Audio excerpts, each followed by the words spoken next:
তার কথা মতো তো লাশটি পাওয়ার কথা না। আমাদের ঝিনাইদহ 4 আসনের যে মাননীয় সংসদ সদস্য আনোয়ার আজিম যে হত্যাকাণ্ডটাকে আমরা অত্যন্ত গুরুত্ব দিয়ে বিবেচনা করেই আমরা কিন্তু আমাদের তদন্ত কাজটা চালাচ্ছি। যে লাস্ট তো আপনি পাওয়ার কোনো, যেহেতু আমাদের যে মূল সংগঠক যে আমাদের কাছে যেভাবে বিবৃতি দিয়েছে, বর্ণনা করেছেন, সে বর্ণনা অনুযায়ী তো তার কথা মতো তো লাশটি পাওয়ার কথা না।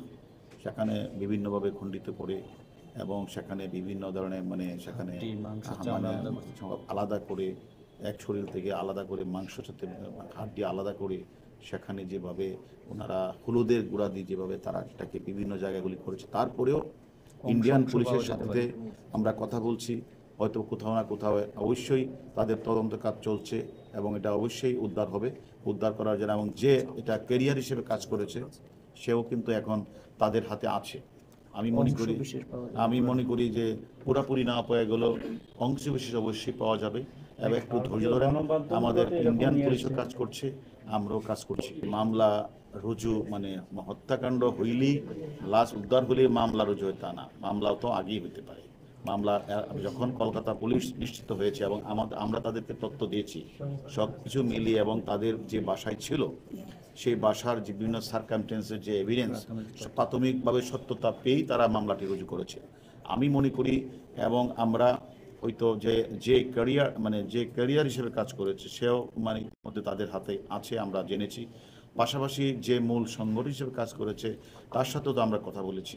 সবগুলো মিলিয়ে কনফার্ম হয়েই এই মামলাটি রুজু তারা করেছে। আমি মনে করি আমাদের কাজটি হচ্ছে এখন তার কী কারণে হত্যাকাণ্ডটি ঘটেছে সেটা আগে পরের বিষয়, এটা আমরা বের করব। কিন্তু বিষয়টা হচ্ছে কারা জড়িত, আমরা এগুলি নাম সবাইকে আমরা গ্রেপ্তার করব।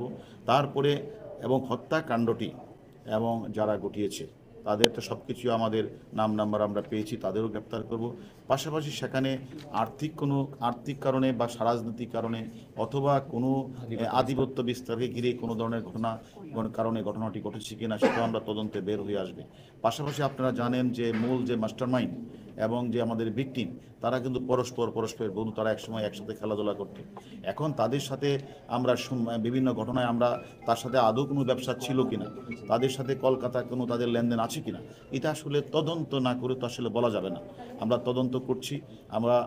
আমাদেরকে কলকাতা পুলিশ এবং আমাদের বাংলাদেশের ডিবি আমরা সম্মিলিতভাবে কাজ করছি এবং আমরা একে অপরের সাথে আমাদের তথ্য আদান প্রদান করছি। আমি করি যেহেতু আমরা ক্লু বের করেছি, রহস্য উদ্ঘাটন করেছি, অবশ্যই আমরা আশা করি পুরাপুরি না পেলেও খণ্ডিত অংশ আমরা আমাদের কলকাতা পুলিশ উদ্ধার করবে। এবং পাশাপাশি আমরাও এর সাথে আরও কোনো ব্যক্তি এর সাথে জড়িত আছে কিনা সেটাও আমরা খুঁজে দিচ্ছি। আমরা এখন আমাদের মূল কাজটি হচ্ছে অপরাধীদের গ্রেপ্তার করা এবং পাশাপাশি অপরাধের ভিকটিমের দেহাবশেষ উদ্ধার করা, এটি আমাদের এখন মূল কাজ।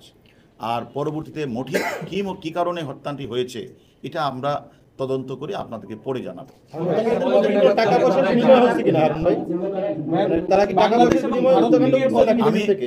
আমি দুটি বিষয়, মাস্টারমাইন্ড যারা এটাকে, তারা হয়তো বা তার সাথে কি হয়েছে সেটা আমরা তদন্তে বের করব। তো বাকি ইন্ডিয়াতে যারা কে গাড়ি সরবরাহ করবে, কে এটা সংগঠন সে হত্যাকাণ্ড করার জন্য সহযোগিতা করবে, তাদের সাথে একটা টাকা পয়সা, তাদের সাথে একটা লেনদেন ছিল, যে টাকা পয়সার বিনিময়ে তারা এই কাজটা করবে।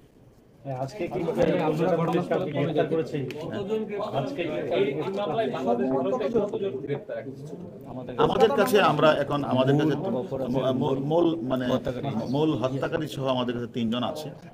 আর কলকাতা পুলিশ জানাবে। আমরা তদন্তের স্বার্থে আমরা আপনাদেরকে এখন বলবো না, পরবর্তী এবং এটি মনে রাখেন যে যাদেরকে আমরা ধরেছি তারা হলো এই বাংলাদেশেরই গলাকাটা পার্টির নেতা, পূর্ব বাংলা কমিউনিস্ট পার্টি করত এবং তার বিরুদ্ধে অনেক হত্যা চোরাচালানি অনেক মামলা রয়েছে। হারুন ভাই, একজন নারীর কথা বলেছেন, এই নারীর ভূমিকাটা ছিল।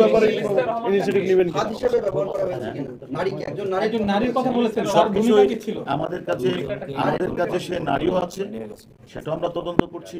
যদি আমরা দেখছি যে এখানে কি আমরা তো বললাম তো, অ্যাকচুয়ালি তদন্ত শেষ না করে তো আসলে বলা যাবে না।